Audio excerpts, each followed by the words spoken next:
Hey guys, welcome back to my channel. For today's video, I'm going to be sharing with you 10 tips to shop raw vegan on a budget. But before I get started with this video, I need to say how important it is to work on your money mindset. That's something I am super passionate about. I really believe that we live in an abundant universe where you can have unlimited access to money. So if you do feel limited with money, I do believe that this is the most important thing to start with, is really working on your money mindset. So I will include a link to my March into Money playlist in the video description, because if that's something you need to work on, I definitely recommend starting with watching those videos. But with that being said, while we are working on our money mindsets, I do understand that it may feel like money is limited, and you may feel that you need to work with limited resources, limited financial resources, while you're working on growing your money, okay? So I do understand that while you're in that transition stage, that it is important to know how to use your money in the best way possible while maintaining your raw vegan or healthy lifestyle.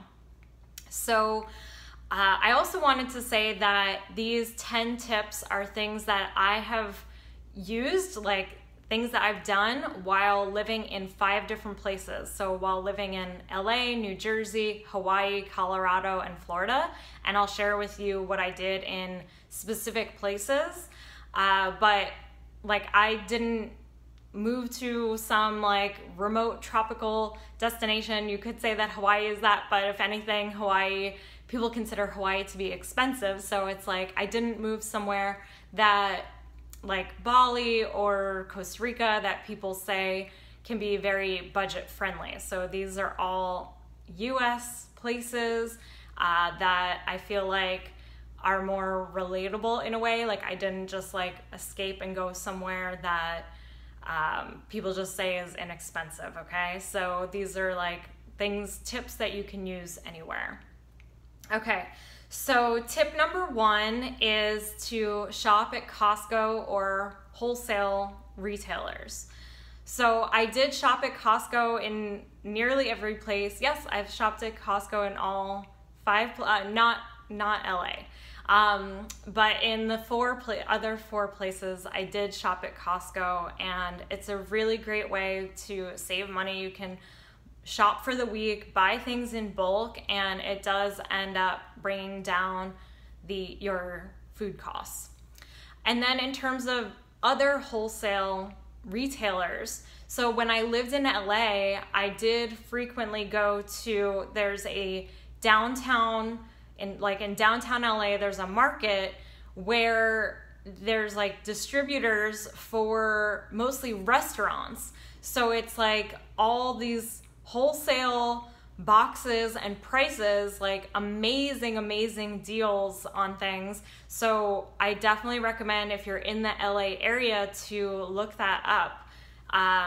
And so like, I don't have the exact information, but you can definitely do your research on that. But there's like specific times. So I remember, it was very early in the morning, and so I would go in the morning, and I didn't even have a car, so a friend would drive, and we would just get, like, my ex and I would just get boxes of things, so like whatever was in season or whatever we wanted. So like amazing deals on like cases of bananas and pineapples, and I remember getting peaches, like delicious peaches, just lots and lots of produce that you can get if you look for your local like wholesale places like that. And when I lived in New Jersey, I would go to a similar kind of place that was providing like cases for restaurants. So specifically like really for restaurants, but somehow we were able to get in. So you can also look for places like that. And it was the same kind of thing. So it was like wholesale prices, and it was cases of food. So those types of places are good if you want to shop for the week and you want to just like do a one-time thing, or you want to split costs with friends or family. You definitely get things at a much better price that way. The second way to save money is by going to farmers markets. So I find that the best way to really like utilize farmers markets is to become friends with the farmers, like to become friends with the people who are selling things at the farmers markets, because they'll usually give you better prices. They'll throw things in for free. They're just like more willing when you are going to them frequently, and when you become a loyal customer, they become much more flexible with the prices for things. So you can get better prices just because you're getting it straight from the farmer, but also when you are able to like negotiate deals or just kind of, you know, use your friendly nature to get some good deals. The third way is to get things with a discount by shopping for cases of food. So this is something that you can do at Whole Foods, and you should definitely ask at your local grocery store if it's not a Whole Foods, because a lot of grocery stores do this. They will give you a case discount. So if you get a case of bananas or a case of mangoes or whatever it is, again, like ideally if you're shopping for a week or you want to split costs with friends and family, if you get a case, I don't remember exactly because I haven't done this in a while, but I believe it was like a 10% discount or something if you do get items in a case. And oftentimes it's not like, you know, for bananas, it's 40 pounds of bananas, but it's not always like that. Sometimes things are a lot less, like mangoes, it's not that many in a case. So it's definitely something that you can do even if you don't want to get like a lot of stuff. Tip number 4 is to be flexible and be willing to buy things that are less expensive. I don't like to use the word expensive. That's why I often put it in quotes. Because again, it's a money mindset thing. But bananas are one of the least expensive foods that are on the market. So by being willing to eat more bananas or things that are like more affordable for you, that is going to be a way to save money. Like just not getting the most expensive fruit or food all the time, maybe getting those higher priced items once in a while, but use like the majority and the bulk of your budget, putting it towards things like bananas or just like lower cost things so that you can really like stretch your money longer. Number 5 is to shop at different grocery stores. So I like to shop at different grocery stores, not to like price check, but just because I just find that different grocery stores have different items, and so I like to get the items that are kind of like unique to that single grocery store. So I do like to shop at 3 different grocery stores. They're all super close to where I live. They're like walking distance. But even like when I've had access to a car, I would go to different grocery stores, go to different places, again, not just to price shop or price check, but to see the different things that they have, because they might have things like different varieties of grapes or different varieties of mangoes. And so when we, you know, are eating things that we like and we enjoy more, then we're more likely to stick with whatever diet or lifestyle we've selected. But also by going to different grocery stores and shopping at different places, it does allow you to see what the different prices are and what the different deals are. So you can see like if it's 4 mangoes for $5 or 5 mangoes for $5 at like 2 different locations, then you can get the one where there's a better price. So that is another great way just to be able to, like, you know, use the resources that you have available and just use your time and energy wisely. Number 6 is to look for deals and sales. And this may be just like overall, so not going to all these different grocery stores, but getting on different email lists, or just like getting different flyers, or looking through different things that you have available to see where there's different deals. So if you see like there's a sale on blueberries, like you can go to that store to get access to that sale. So just being on the lookout for sales and getting things that are in season, that are new, that just, you know, when they have the items that are seasonal, then those are the ones that are typically on sale. So just be aware of shopping seasonally and with sales, and also shopping seasonally is going to be optimal for your diet and your health, because eating things in season is optimal for our bodies. Number 7 is to grow your own food, or live in a place where there's food being grown.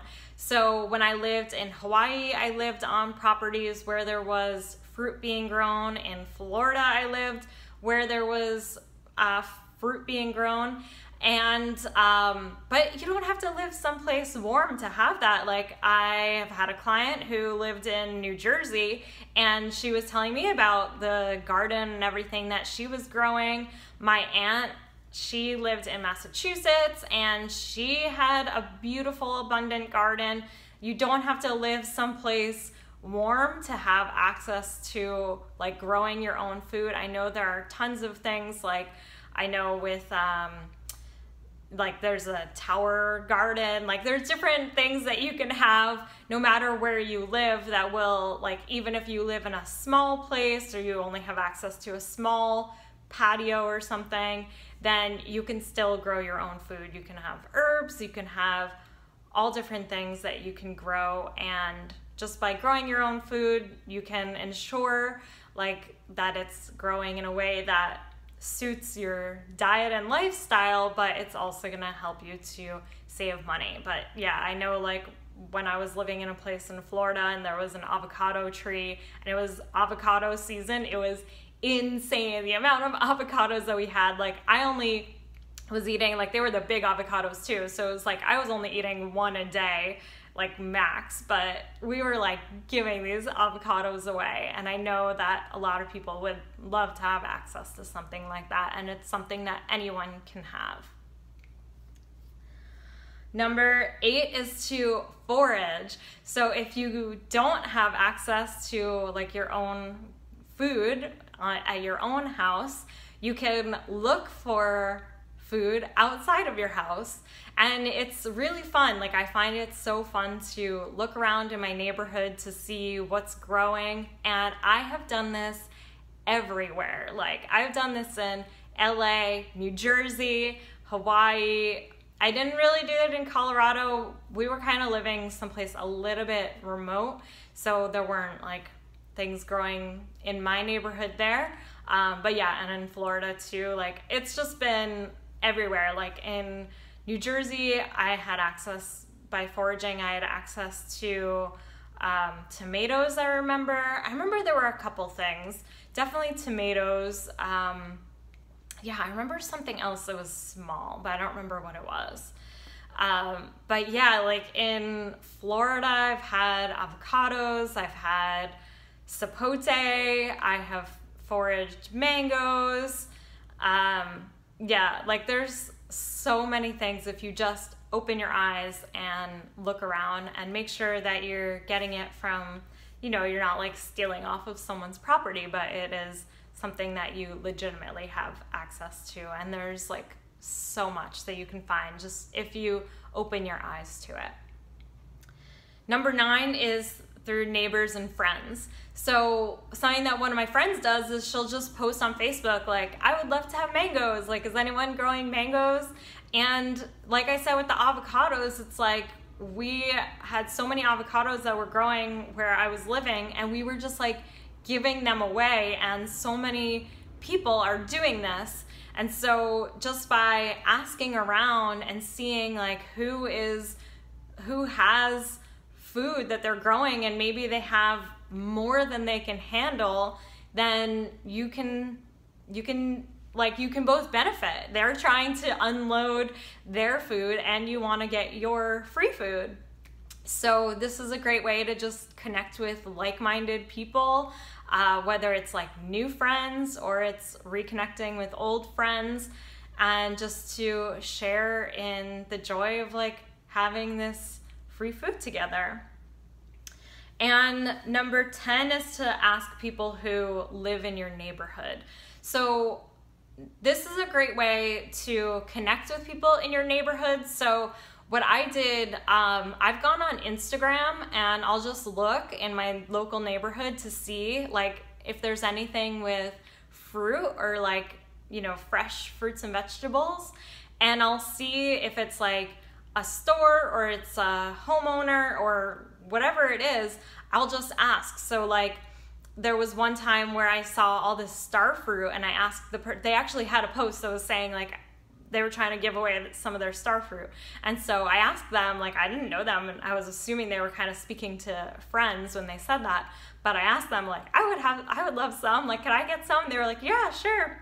So I did get a whole bunch of star fruit, like a lot of star fruit, totally for free. And I got to connect with someone in my local neighborhood.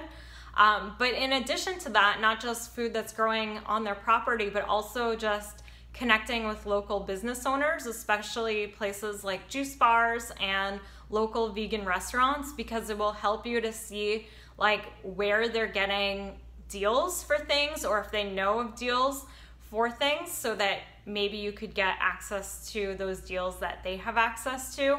And it's just a great way. Like when I was living in New Jersey, that's how I found out about the place that was like providing wholesale prices for restaurants, because I connected with someone who had a food truck, and so he suggested shopping at that place. And so by connecting with local people who know about things that, you know, like fruits, vegetables, deals, sales, they're gonna know things that you might not know, and you can share your resources with them as well. So it's just a great way to really connect and save money as well. So those are my 10 tips. I hope you guys have found that helpful. I would love to know your comments and questions in the comment section down below, and I will see you guys in the next video. I love you guys, and I'll see you soon. Bye.